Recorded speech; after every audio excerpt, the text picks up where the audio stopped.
fellow Chief Commissioner King, Australian Air League Federal Staff, Executive Commissioners. I hope you are all well. I am Peter Tran. I currently hold the rank of Squadron Sergeant and am part of Riverwood Squadron New South Wales Group. I joined the League as soon as I was 8 and I had a huge passion for aviation. I'm now 17 and am in Year 12 at Fortune High School, Petersham. The COVID-19 global pandemic has changed all of our lives. It has changed the way we live, work, study, travel, and socialise. People have been forced to implement changes to daily life to make it more COVID safe, and in recent times, more COVID smart. The Australian Air League is no exception. Over the past 2 years, we've implemented many changes at federal, group, and squadron level in response to the COVID-19 pandemic. In this presentation, I will outline these changes and assess their effectiveness. I will also consider alternative or additional steps which are advantageous to the Australian Air League and our cadets. I will begin my analysis at squadron level. As I mentioned previously, I'm attached to Riverwood Squadron, and the past 2 years have been very different to my previous 8 years of association with the Australian Air League. Our pre-pandemic squadron activities include weekly squadron parade nights and band practices, as well as the occasional festival or event at which we are invited to participate in. The squadron will also hold recreational camps for those members completing their Duke of Edinburgh's award. Flying days at Camden Airport will also happen from time to time. Over the past 2 years, we've experienced 2 periods of lockdown. Much like many other businesses and organisations, Riverwood Squadron was surprised by the snap lockdown in 2020. Our officers and cadets were not ready to transition our program into a virtual format. I'm sure this was the case with many squadrons in the Australian Air League as well. It took a few weeks from the start of the first lockdown until Riverwood Squadron had our first parade night. This delay was partly due to the unprecedented nature of the situation, as well as the time required to organise, plan and familiarise ourselves with the program and technology required for the virtual parade nights. Officers spent time trialling different platforms, Microsoft Teams, Skype, Discord and Zoom, which we ended up using. It was a bit disorganised when we started using Zoom. Our officers and cadets were only just starting to use it for work and school, so there were many problems. Webcams and microphones not working, internet connection issues, for example. Although this was a very difficult period, the silver lining was that we maintained a connection within our squadron community. Cadets and officers had a chance to see each other every week and spend some of the good times of lockdown together. I recall many cadets messaged me saying that Friday night parades were often their favourite times and highlights of the week. I was very happy to hear that. That said, while it was good our squadron remained connected during the lockdown period, not much training or development occurred during the first lockdown in 2020. By the time the second lockdown occurred in 2021, our squadron was much more prepared and reflected from the learnings from 2020. The online parade nights were much more structured due to the extra planning and preparation done beforehand. To maintain structure and discipline, parade nights always started off with first parade and finished with final parade. This saw myself as Squadron Sergeant prepare and welcome the squadron, then handing it over to the adjutant who hands over to the OC. We found the advantage of this was it allowed the cadets to focus and prepare themselves for a fun night of learning and training ahead. A major success of the second lockdown was the Riverwood Squadron training program. This initiative was set up by myself and authorised by the Squadron OC. The training program featured 2 presentations per week. The first focused on Australian Air League drill procedures, and the second on a relevant topic of interest. Initially, the program was planned for 5 weeks of presentations, as you can see on the screen now. Topics were chosen to allow the presenter to develop their research and presentation skills, and for squadron members to learn new ideas. This ranged from public speaking to time management, or useful attributes to know. Cadets also had the chance to review their knowledge of their drill routines as well. Based on the success of this round of training and the ongoing lockdown, Tranche 2 was developed to allow members further opportunities to develop their presentation and communication skills. This was once again a major success. I received lots of positive feedback from cadets, officers and even parents. As the lockdown was lifted before Tranche 2 was complete, the remaining 4 presentations was completed on the first face-to-face parade night back. The cadets were even more engaged in person than online, which was really good to see. This success led to the organisation of a recent training program which I will discuss shortly. All of these presentations were recorded and now available on a shared Google Drive resource library which I created and maintain. It contains plenty of information from past Squadron Duke of Edinburgh camps and other training presentations from the past. The second lockdown also saw much more structured education classes being run due to the availability of Air League online digital workbooks. The Zoom breakout rooms feature allowed for 3 simultaneous classes to be run every week in GP6, meteorology, and flight attendant subjects.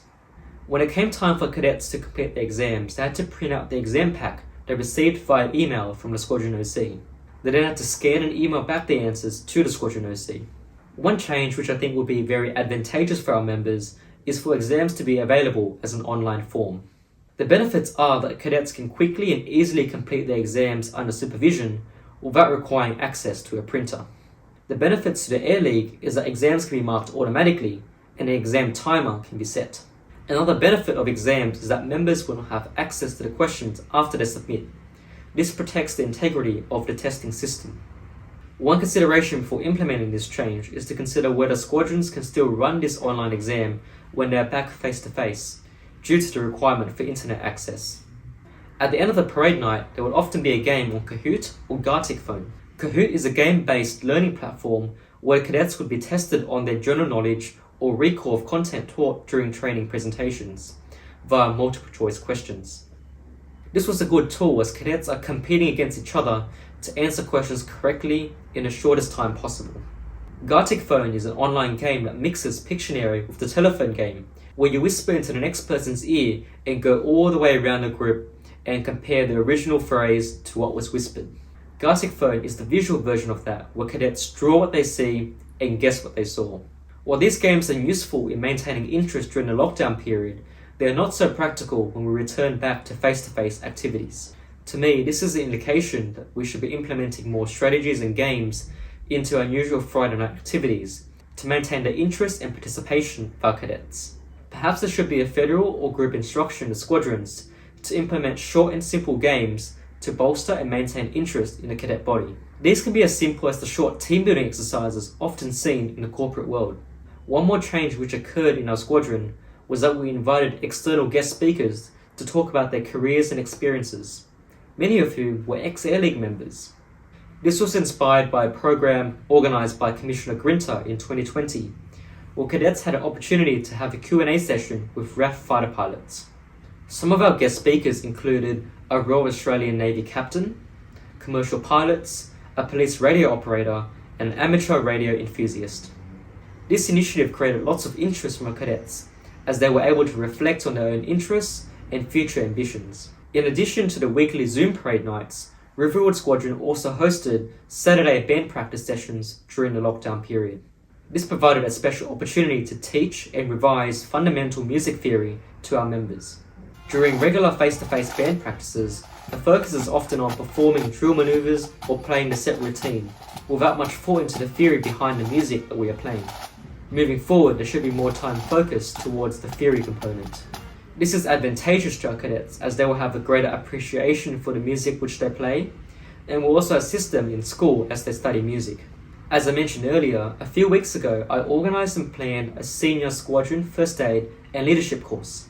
The course spanned for 5 days with activities ranging for 6 hours a day.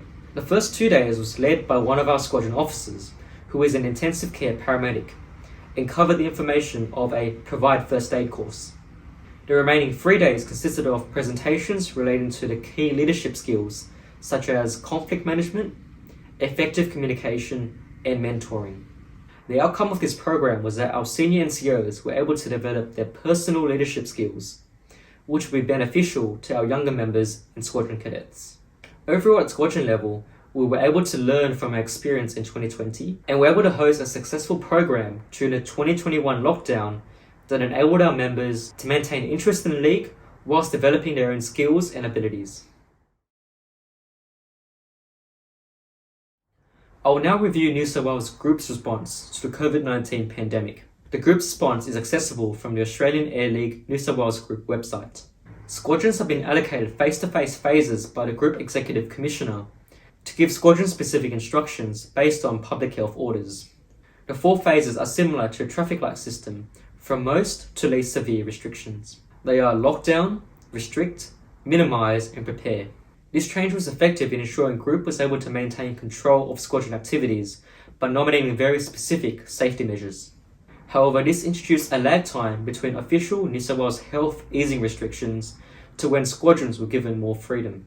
This meant at times restrictions were excessive to the public health order. To allow for greater flexibility in the COVID-smart world, it is suggested that groups allow squadrons to follow local current public health orders as they change. A great response by the group is the introduction of an AAL online sub-web page on the website, which allows members to participate in virtual Air League events and offers many resources for squadrons meeting online. In 2021, New South Wales Group held 3 successful virtual events. The first was the online training day organised by the training department, as the annual training camp was cancelled due to COVID-19. The event was hosted on Zoom and allowed participants from all across the state to attend presentations targeted at different rank groups. The day was well organised and had high attendance due to the online format being more accessible than a face-to-face event. In the future, I believe that groups should continue to hold an annual online training day in addition to the training camp. The second and third virtual events hosted by the group relate to the Group Cadet of the Year awards, that being the Assessment Day and Online Presentation Day, respectively. Similar to the upcoming Federal Cadet of the Year Assessment Day, it consisted of a knowledge test and interview. With the ongoing lockdown at the time, the online format was the best way to assess and judge the candidates. I was honoured to win the Senior Cadet category and the overall winner. It is another great honour for me to represent both Riverwood Squadron and New South Wales Group at the Federal 2022 Cadet of the Year. It has been a challenging 2 years for the Air League, but I'm very proud of what we have achieved as a squadron, group and federal organisation. I am sure we will be much better equipped should we be faced with another lockdown in the future. In summary, the lessons learned over the past 2 years include: online activities should be similar in structure and form with face-to-face activities where possible. This will maintain interest and participation from cadets, allowing for better connection. Formal training activities and programs should continue outside of lockdown periods. This is to improve the interpersonal skills and abilities of our NCOs and officers. Transition forms and exams to online format where possible. This is to reduce administrative effort, streamline our process, while maintaining integrity. Thank you for your time today, for listening to my presentation, and for considering my application for the special honour of the Australian Air League Cadet of the Year 2022.